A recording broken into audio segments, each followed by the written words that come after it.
നമസ്കാരം. എല്ലാ ദിവസവും വൈകിട്ട് 7 മണിക്കുള്ള മാർക്കറ്റ് ന്യൂസിലേക്ക് സ്വാഗതം. ഞാൻ സിയാദ് ഇല്ലിക്കൽ. അങ്ങനെ ഒരു നീണ്ട അവധിയിലേക്ക് നമ്മൾ പോവുകയാണ്. നാളെ റിപ്പബ്ലിക് ഡേ ആണ്. മാർക്കറ്റ് അവധി. ആദ്യമായിട്ട് എല്ലാവർക്കും ഒരു നല്ലൊരു റിപ്പബ്ലിക് ഡേ ആശംസകൾ നേരുന്നു. സാറ്റർഡേ, സൺഡേ അവധി. ഇനി മൺഡേ ആണ് മാർക്കറ്റ് ഉള്ളൂ. അപ്പോൾ അതുകൊണ്ട് തന്നെ ഞാൻ ഈ വീക്കെൻഡ് ആഘോഷിക്കാനായിട്ട് ആലപ്പുഴ തിരഞ്ഞെടുത്തു. ആലപ്പുഴയിലെ കായൽ ഭംഗി ആസ്വദിച്ച് ഇന്ന് ഇവിടെ ഇരുന്ന് ട്രേഡ് നടത്തി. ഇന്നും നാളെയും ഞാനിവിടെ ഉണ്ടാകും. സാറ്റർഡേ നൈറ്റ് ഇവിടെ നിന്ന് തിരിക്കും. സൺഡേ നമുക്ക് കൊച്ചിയിൽ ഓഫ്ലൈൻ ക്ലാസ് ഉണ്ട്. ഇന്ന് മാർക്കറ്റ് ഈ ഒരു എന്താണ് ആ ഒരു ചാഞ്ചാട്ടത്തിൻ്റെ അതല്ലെങ്കിൽ ആ ഒരു വോളറ്റിലിറ്റിയുടെ മൂർധന്യാവസ്ഥയിൽ മാർക്കറ്റ് എത്തി നിന്നു. ഇന്ന് നമ്മൾ ഇത് എക്സ്പെക്റ്റ് ചെയ്തതാണ്.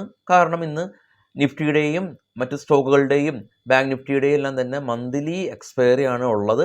യു എസിൽ നിന്ന് GDP ഡേറ്റ വരുന്നുണ്ട്. തിങ്കളാഴ്ച നമ്മുടെ യൂണിയൻ ബഡ്ജറ്റ് തുടങ്ങുകയാണ്. യൂറോസോൺ എയിൽ നിന്ന് ഇൻട്രസ്റ്റ് റേറ്റ് തീരുമാനങ്ങൾ വരുന്നുണ്ട്.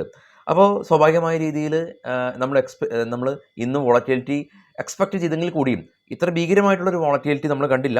നമ്മൾ എക്സ്പെക്റ്റ് ചെയ്തില്ല. കാരണം ഞാൻ സംസാരിക്കുന്നത് ബാങ്ക് നിഫ്റ്റിയെ കുറിച്ചാണ്. ബാങ്ക് നിഫ്റ്റി ഇന്നൊരു വി ഷേപ്പ് റിക്കവറി രേഖപ്പെടുത്തി എന്നുള്ളതാണ്. 45,000 റേഞ്ചിലാണ് ഇന്നലെ ബാങ്ക് നിഫ്റ്റി ഹൈ ക്രിയേറ്റ് ചെയ്തത്. അതിനുശേഷം 44,400 ഒരു 600 പോയിന്റ് ഫോൾ രേഖപ്പെടുത്തി. അതേ ഫോളായ പോയിന്റ് ഇന്ന് തന്നെ ബാങ്ക് നിഫ്റ്റി തിരിച്ചു കയറി. ബാങ്ക് നിഫ്റ്റിയുടെ ചാർട്ട് കാണാൻ സാധിക്കും. നിഫ്റ്റിയും ഏറെക്കുറെ സമാനമായ അവസ്ഥയിലായിരുന്നു.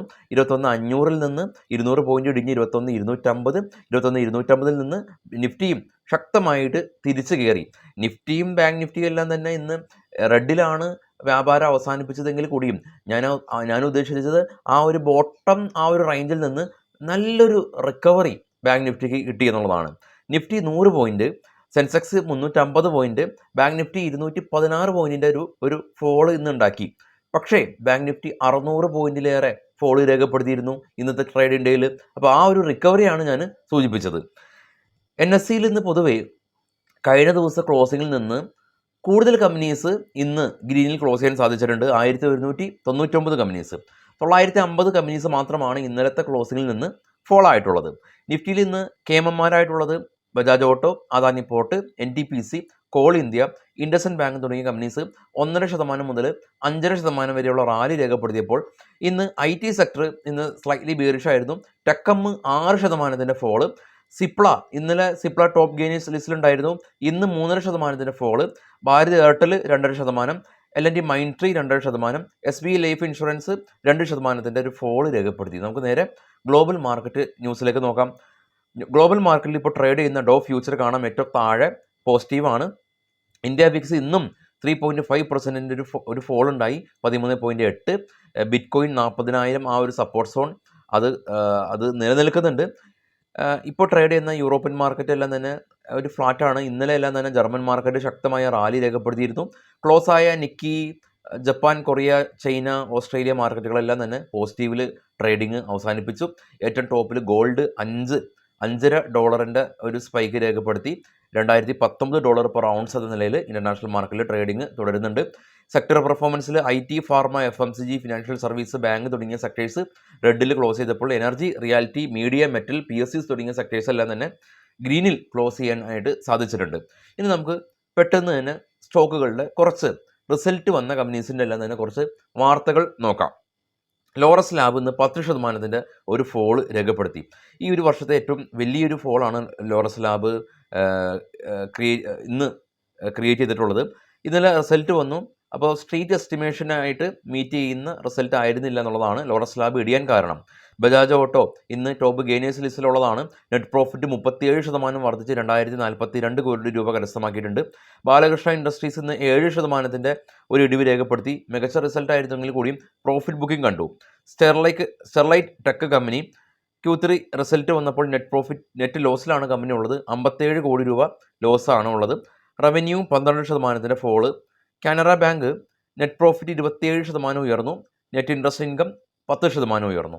PNB Punjab national bank net profit 3 മടങ്ങ് ഉയർന്ന് 2223 കോടി രൂപ കരസ്ഥമാക്കി. ACC സിമൻറ്റ് നെറ്റ് പ്രോഫിറ്റ് 378% ഉയർന്ന് 527 കോടി രൂപ കരസ്ഥമാക്കി. SBI ലൈഫ് നെറ്റ് പ്രോഫിറ്റ് 6% ഉയർന്ന് 322 കോടി രൂപ കരസ്ഥമാക്കി. ഇന്ത്യൻ എനർജി എക്സ്ചേഞ്ച് കമ്പനി 77 കോടി രൂപയിൽ നിന്ന് 92 കോടി രൂപയിലേക്ക് ആദായം വർദ്ധിച്ചു. JSW സ്റ്റീൽ നെറ്റ് പ്രോഫിറ്റ് ഏകദേശം 5 മടങ്ങ് ഉയർന്ന് 2415 കോടി രൂപയിലേക്ക് നെറ്റ് പ്രോഫിറ്റ് കരസ്ഥമാക്കി. നമുക്ക് വരാനുള്ളത് ഇന്ന് US-ലെ GDP ഡേറ്റ, യൂറോപ്യൻ ഏരിയയിൽ നിന്ന് ഇൻട്രസ്റ്റ് റേറ്റ് തീരുമാനങ്ങൾ വരുന്നുണ്ട്. അതുപോലെ തന്നെ തിങ്കളാഴ്ച യൂണിയൻ ബഡ്ജറ്റാണുള്ളത്. ഹൈലി വോളറ്റൈൽ ആവാനുള്ള സാധ്യതകൾ വളരെയധികം ഏറെയാണ്. ഇന്ന് FIS ആശാന്മാരുടെ സെല്ല് എത്രയാണെന്ന് നമുക്കറിയില്ല. കണ്ണിച്ചോരയില്ലാതെ ഹ്യൂജായിട്ടുള്ളൊരു സെല്ലിംഗ് മോഡലിലേക്കാണ് FIS പോയിരിക്കുന്നത്.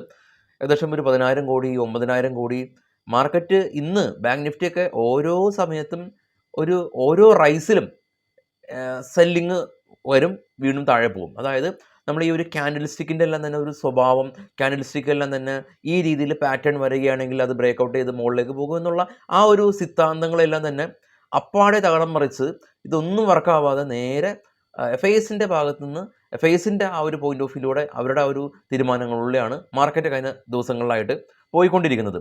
DXൻ്റെ ഭാഗത്തു നിന്ന് ശക്തമായിട്ടുള്ള സപ്പോർട്ടുണ്ട്. അപ്പോൾ വിശദമായിട്ട് നാളെ നമുക്ക് വീഡിയോ ഉണ്ട്, മറ്റന്നാളും വീഡിയോ ഉണ്ട്. വൈകിട്ട് 7 മണിക്ക് 2 ദിവസം വീഡിയോ ഉണ്ട്. ആക്ച്വലി അതെല്ലാം തന്നെ ഷൂട്ട് ചെയ്ത് വെച്ചിട്ടുണ്ട്. നാളെയും മറ്റന്നാളത്തെയും ഞായറാഴ്ചയിലെ മാർക്കറ്റ് ഔട്ട്ലുക്ക് ഞായറാഴ്ച ആണ് നമുക്ക് അത് നമ്മൾ ചെയ്യുന്നത്. അപ്പോൾ 2 ദിവസം അവധി ആയതുകൊണ്ട് ഞാൻ 2 ദിവസം വീഡിയോസ് എല്ലാം തന്നെ ചെയ്ത് വെച്ചിട്ടുള്ളതാണ്. അപ്പോൾ അതെല്ലാം തന്നെ നാളെയും മറ്റന്നാളായിട്ട് കാണുക. ഞായറാഴ്ച വൈകിട്ട് മാർക്കറ്റ് ഔട്ട്ലുക്ക് വരും ആഴ്ചയിലെ മാർക്കറ്റിനെ സ്വാധീനിക്കുന്ന പ്രധാന ഇവൻറ്റുകളെല്ലാം തന്നെ ഉൾപ്പെടുത്തി നമ്മളത് ഞായറാഴ്ച മാർക്കറ്റ് ഔട്ട്ലുക്ക് നമ്മൾ ചെയ്യും. അപ്പോൾ എല്ലാവർക്കും 3 ദിവസത്തെ ഒരു വലിയൊരു ലംബ വീക്കെൻഡ് ആശംസകൾ നേരുന്നു. Thank you.